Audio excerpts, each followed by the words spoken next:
Hey, I am back with our final video for today on Monday, April 6th. And you may have guessed already what we're going to be learning today is going to be our cone lesson, lesson 5. So if you want to get your math books, a pencil, and some crayons, and turn to lesson 5 on cones. And if you have a cone around the house, you can get one to join you for this lesson. And we will begin now with taking a quick peek at our page. We have cones, and this is pages 429 and 430. So these are the two that you're going to mostly be probably seeing in our video. So we're going to go ahead now and begin with our friend. So chapter 10 and lesson 5. And here we go. How do you identify, name, and describe cones?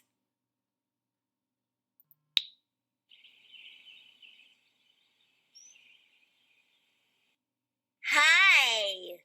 This section of the petting zoo is closed today for cleanup. That's why it's been blocked off. So what did they use to stop people from going in? I know they used buckets, but I think there may be something behind some of the bucket. Click a bucket so we can see if there's something behind it. Oh, I've seen these before. I think I saw some in a parking lot. I think their name is the same as their shape. But what's that?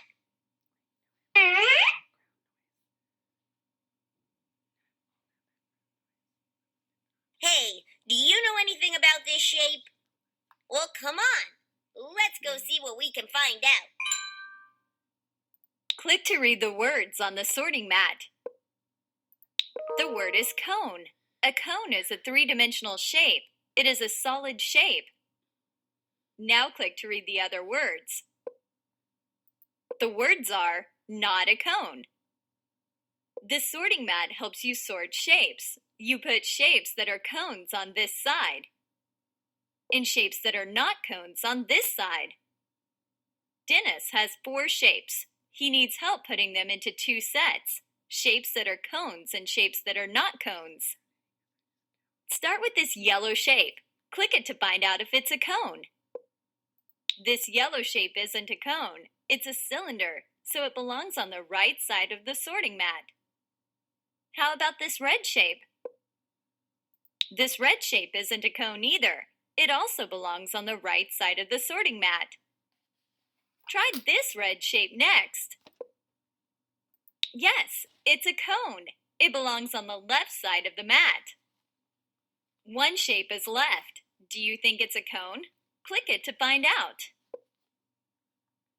No, it's not a cone, so it belongs with the shapes that are not cones. Now that all of the shapes are sorted, you can see what a cone looks like. A cone has one flat surface on the bottom. There is also a point at the top of the cone. Finally, a cone has a curved surface that goes all the way around it. This shape is a cone. A cone has a point. Can you find it? Click the area you think is the point. Great! You found the point of the cone. Cones also have a curved surface. Click the curved surface of the cone. Right! The curved surface of a cone goes all the way around it. What kind of surface is the cone sitting on? The cone is sitting on a flat, round surface. How many flat surfaces does a cone have? Okay, go ahead and hold up the number or say it out loud. You're right. A cone has one flat surface at the bottom. All cones have a point at the top, a curved surface all the way around, and one flat surface on the bottom. Use the three-dimensional shapes tool in your toolbox to have a closer look. Now let's practice with the personal math trainer. All right, so we're going to go now to our math book.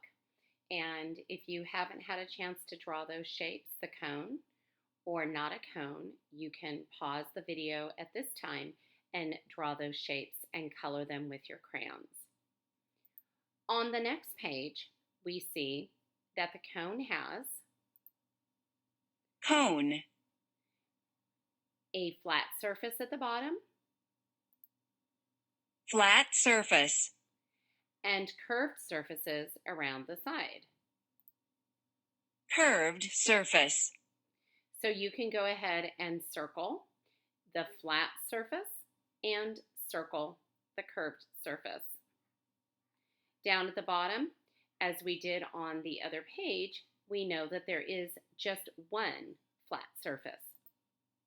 blank flat surface, So go ahead and write the number 1 here on this page. On this page, like you've been doing, you're going to mark an X on the cones. You can use a crayon, a dark crayon, or a pencil. So go through each shape. This one here is a cone. You're going to mark an X. This one is not a cone. You leave it blank.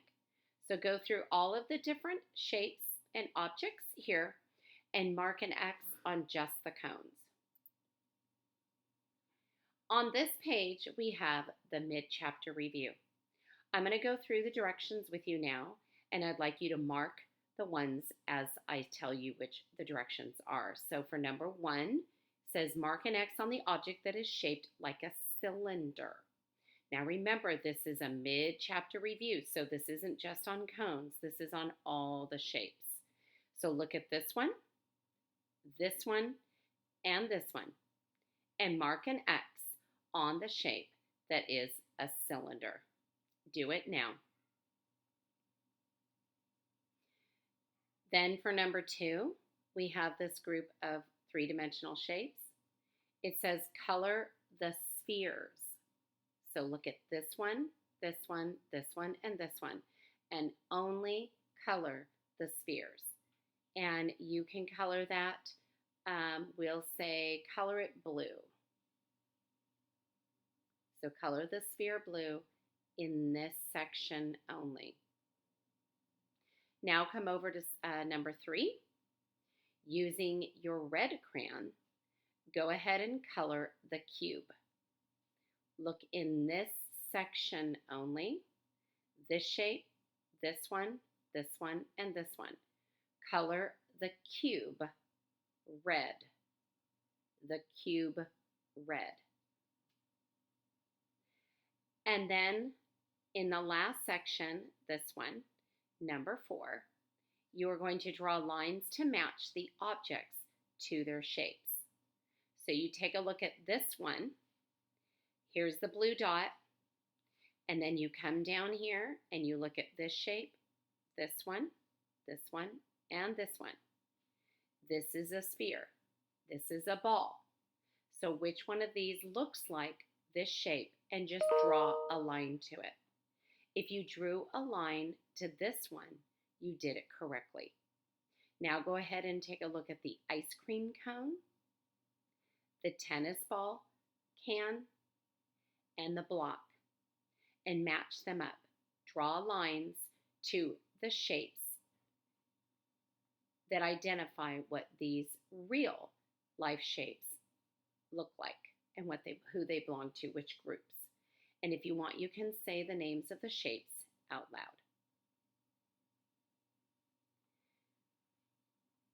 When you are done, staple your pages, put them in your folder, and make sure before you do that your parents or someone in your house checks your work to make sure it's done correctly. Okay? So that concludes our phonics lesson. I'm sorry, not our phonics, our math, our Go Math lesson on cones. Sorry, boys and girls, I'm starting to get my lessons mixed up a little bit. But I wanted to finish off with taking a look at our cone here. It is on our Betty Bunny. She wanted to wear it. And once again, we see that our cone has a point at the top, has curves all around, and a flat surface on the bottom. So I can take it off of my bunny and I can set it right here in front of me and it stands up just like that. Okay? And if you want, you can even practice rolling it like we did the other day and having it roll around if your cone is able to do that. You might have an object that is unable to roll. All right, and that is the end of our Go Math lesson on cones. I hope you had fun and I hope you have a great Monday. See you next time. Bye-bye.